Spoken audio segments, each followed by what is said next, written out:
Hi, everybody. Well, this is going to be the last time before school ends that I put out a story.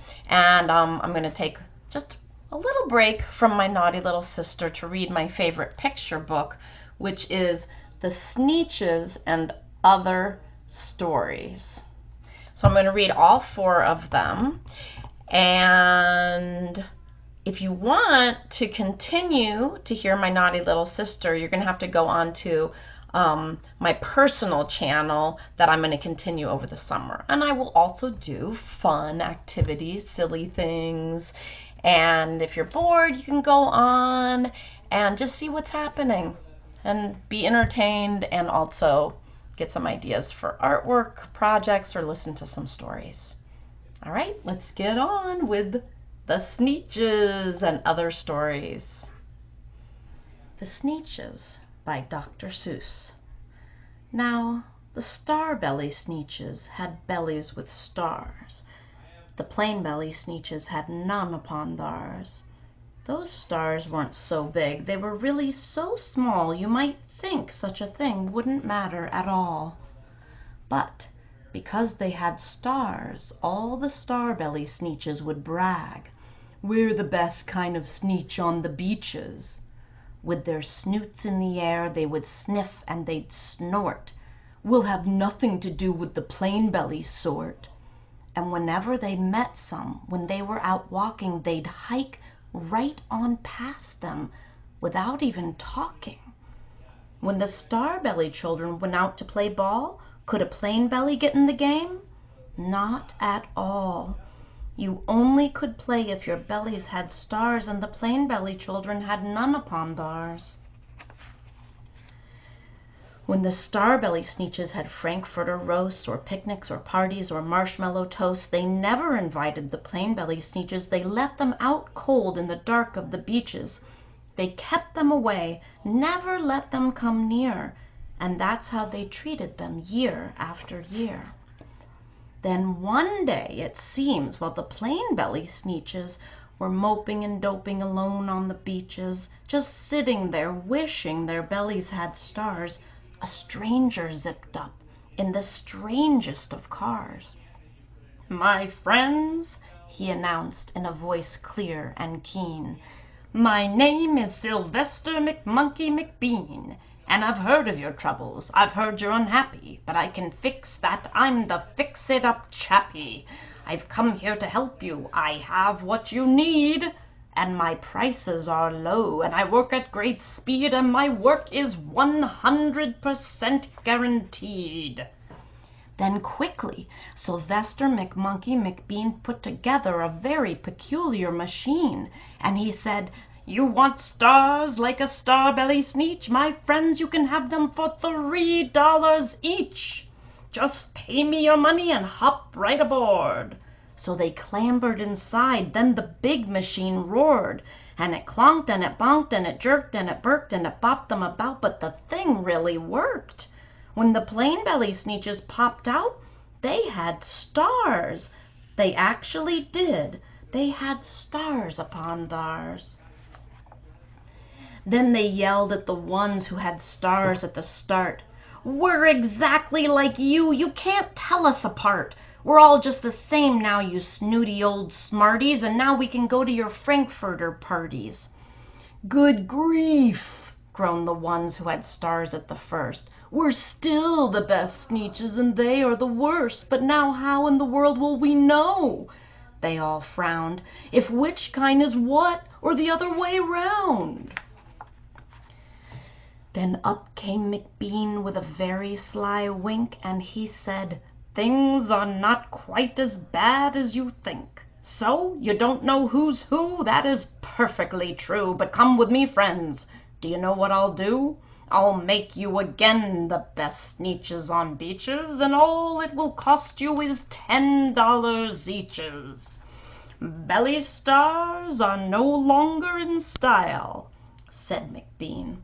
"What you need is a trip through my star-off machine.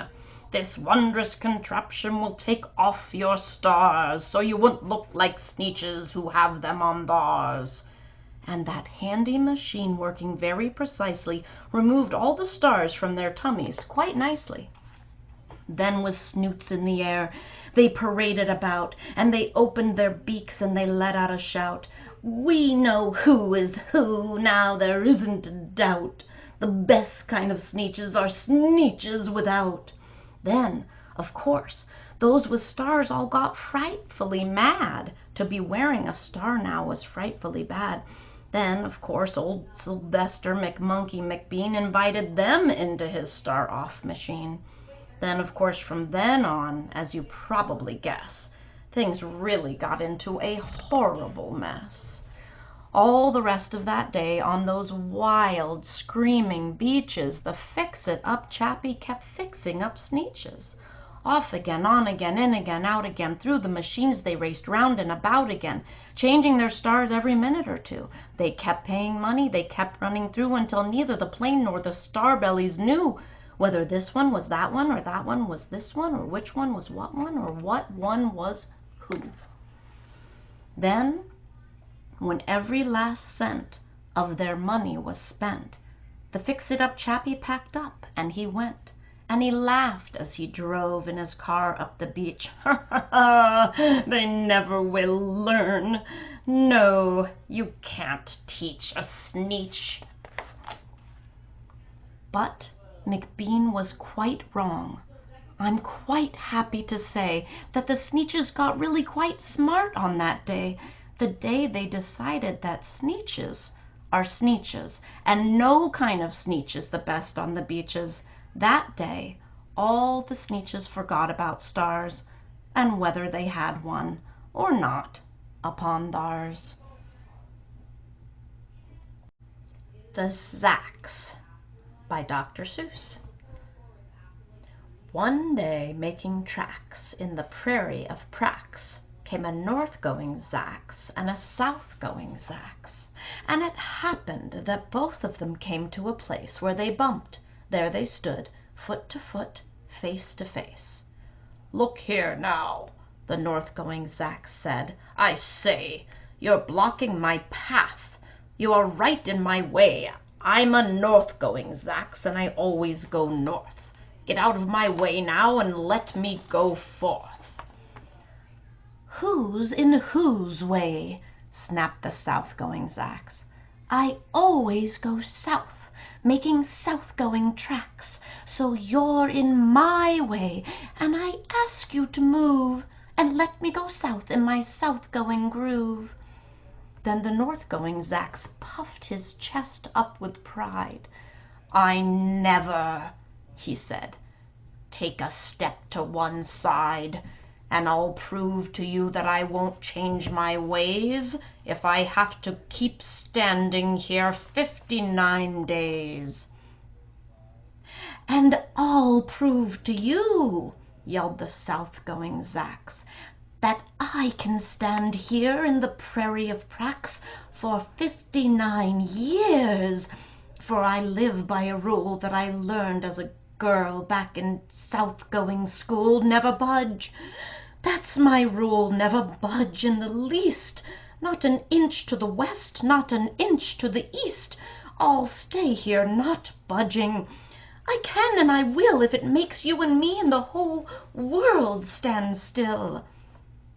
Well, of course, the world didn't stand still. The world grew. In a couple of years, the new highway came through, and they built it right over those two stubborn Zacs, and left them there standing, unbudged in their tracks. Too Many Daves by Dr. Seuss. Did I ever tell you that Mrs. McCabe had 23 sons and she named them all Dave? Well, she did, and that wasn't a smart thing to do. You see, when she wants one and calls out, "Yoo-hoo, come into the house, Dave," she doesn't get one. All 23 Daves of hers come on the run.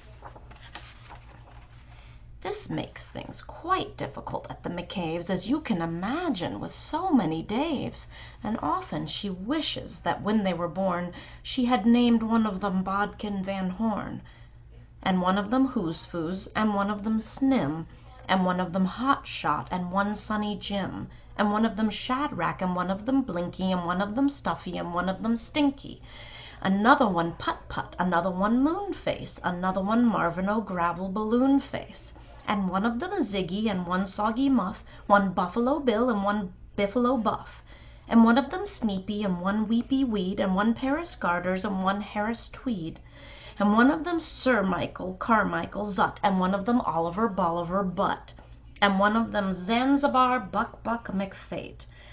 But she didn't do it, and now it's too late. What Was I Scared Of? By Dr. Seuss. Well, I was walking in the night and I saw nothing scary, for I have never been afraid of anything. Not very. Then I was deep within the woods when suddenly I spied them. I saw a pair of pale green pants with nobody inside them. I wasn't scared, but yet I stopped. What could those pants be there for? What could a pair of pants at night be standing in the air for? And then they moved, those empty pants. They kind of started jumping, and then my heart, I must admit, it kind of started thumping. So I got out fast as I could go, sir. I wasn't scared, but pants like that I did not care for, no, sir. After that, a week went by. Then one dark night in Greenwich, I had to do an errand there and fetch some Greenwich spinach. Well, I had fetched the spinach. I was starting back through town when those pants raced round a corner, and they almost knocked me down. I lost my Greenwich spinach, but I didn't even care. I ran for home. Believe me, I had really had a scare. Now, bicycles were never made for pale green pants to ride 'em, especially spooky pale green pants with nobody inside 'em. And the next night I was fishing for trout on Ruver River when those pants came rowing toward me. Well, I started in to shiver, and by now I was so frightened that I'll tell you, but I hate to. I screamed and rowed away and lost my hook and line and bait too. I ran and found a brickle bush. I hid myself away. I got brickles in my breeches, but I stayed there anyway. I stayed all night, the next night too. I'd be there still, no doubt, but I had to do an errand. So the next night I went out. I had to do an errand, had to pick a peck of snide in a dark and gloomy snide field that was almost 9 miles wide. I said, I do not fear those pants with nobody inside them. I said and said and said those words. I said them, but I lied them.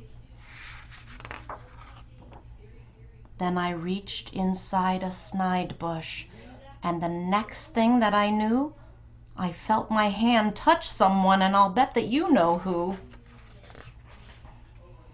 And there I was, caught in the snide, and in that dreadful place, those spooky, empty pants and I were standing face to face. I yelled for help, I screamed, I shrieked, I howled, I yowled, I cried, oh, save me from these pale green pants with nobody inside. But then a strange thing happened. Why, those pants began to cry. Those pants began to tremble. They were just as scared as I. I never heard such whimpering, and I began to see that I was just as strange to them as they were strange to me. I put my arm around their waist and sat right down beside them. I calmed them down, poor empty pants with nobody inside them. And now we meet quite often, those empty pants and I, and we never shake or tremble. We both smile and we say, "Hi." This was one of my very, very most favorite books. Well, actually, it still is one of my most very, very favorite books. I just love it so much. I wonder which story you like best. Well, you can tell me in the comments below if you're on my YouTube channel, Learn to Art. You can just comment below. I'd love to hear what you have to say. And don't forget to subscribe and click the bell and thumbs up and all that good stuff. And I hope I see you soon. Bye.